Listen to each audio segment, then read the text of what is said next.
guys, Mixed Media Girl here.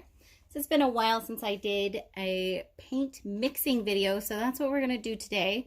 And this video is on how to mix paint for acrylic pouring. I'm going to use this measuring glass because it's divided into little teaspoons and 1/2 ounces actually. My favorite pouring medium, so-called, is Floetrol. This is a paint conditioner. It improves flow and leveling, and you can get it at Lowe's, Home Depot, Amazon, etc. My favorite paint to use is Artist Loft Flow Acrylic. Now, this is not a very fluid paint. It is just called that. It's actually kind of thick, but it mixes really well. Now, of course, one of the most common questions is, can you use something besides Floetrol? Yes, there are a million options. One that is commonly available is glue. You ideally don't want to use school glue. You want to use something like Glue All, which is definitely more durable and longer lasting.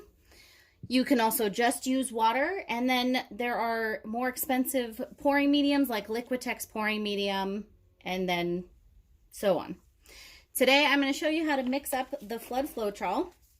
My ratio is 2/3 Floetrol to 1/3 paint to start with. So I'm going to add here 1 ounce of Floetrol. So you can see that at the 1 ounce line. And then I'll add 1/2 ounce of the paint. And if you look as I pour out of the bottle, this paint is pretty thick. It is not a thin fluid paint. I know the name is a bit deceptive. All right. So we've got 1/2 ounce of paint there. Then we're going to go ahead and mix it up.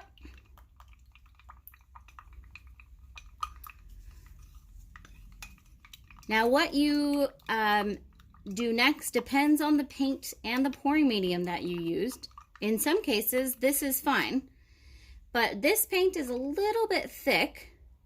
So we're gonna add just a tiny bit of water. I wouldn't add more than about 20% in ratio here. What we're going for is like a maple syrup or like warm honey. You definitely want it to be fluid. If your paint mixture is too thick, then as your painting is drying, it will likely crack. So that is a pretty good consistency right there.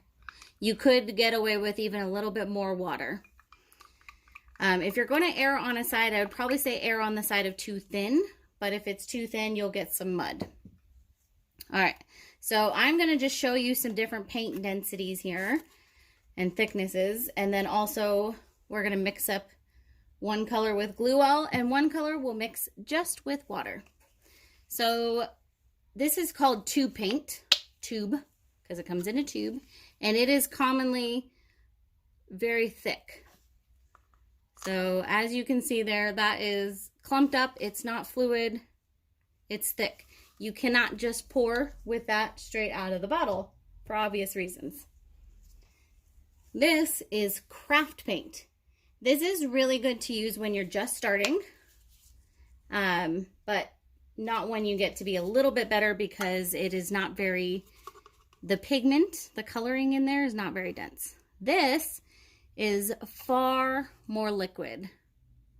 It is runny. So you would need, if you were using water, a lot less water with this paint because it's very runny. Okay. And then the Artist Loft Flow Acrylics is just slightly thinner than the tube paint. So for the tube paint here, I'm going to mix it with glue. My ratio for the glue is 50% glue to 50% paint. So 1/2 and 1/2 approximately. And that is because the glue will actually change the color a little bit. So you don't want to add too much glue. Glue is also thicker than paint. Or sorry, not thicker than glue is also thicker than Floetrol. So you often need to add even more water. So we have now a very thick paint and glue.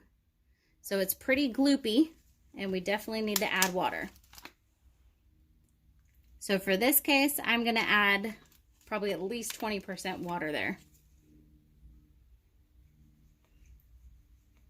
And it is best to add a little bit and then come back and add more, because you can always add more water. You can't take the water back out.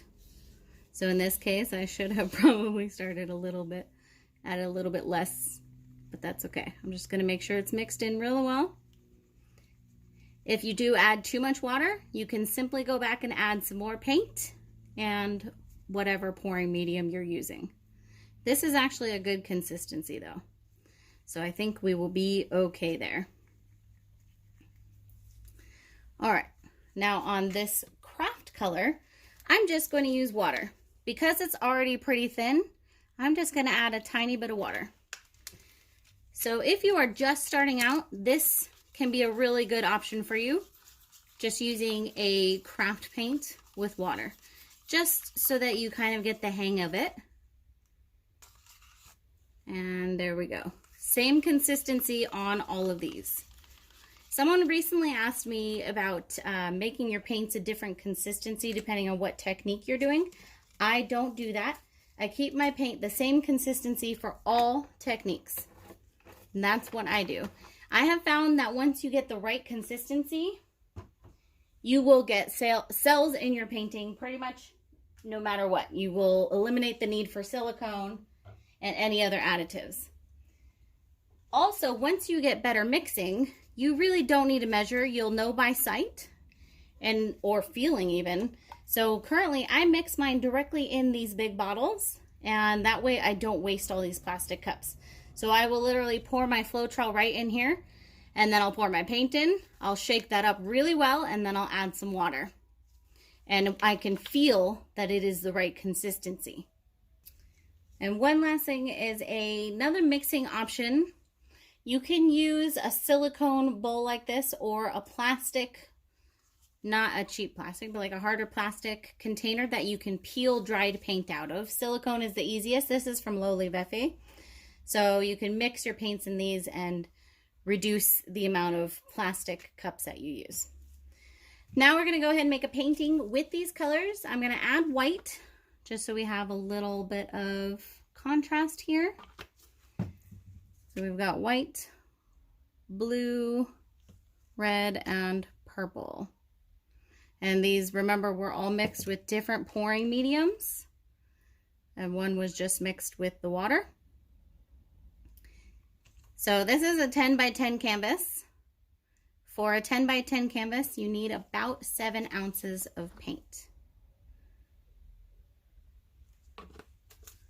All right, I'm gonna go ahead and show you how it looks in there because it's super fun. We're gonna go ahead and do a flip cup with this, which I've never done with one of these bowls, but I think we can make it work.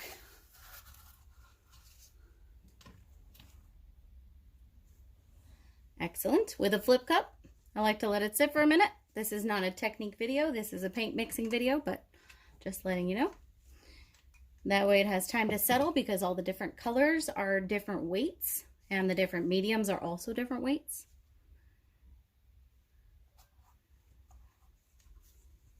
That way when this dries, we can peel it out. Look how awesome that looks. So you can already see cells here.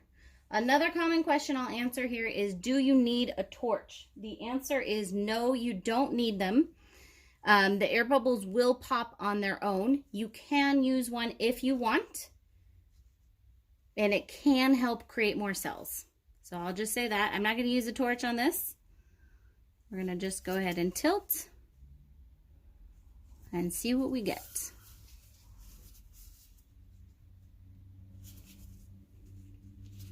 Underneath here, I also do have a silicone mat, which is catching all this runoff. And once the paint on there is dry, I peel it off and use it in other projects, just as information. All right, there we go. That was really interesting, especially using all of the different paints and mediums. So we're gonna go ahead and let that sit. You can already see cells developing over there. I really love this purple and white over here. We're gonna let it sit for a little minute and then we'll go ahead and do our close-up. All right, look how many cells popped up in this. No silicone in here, guys. Look how awesome this is.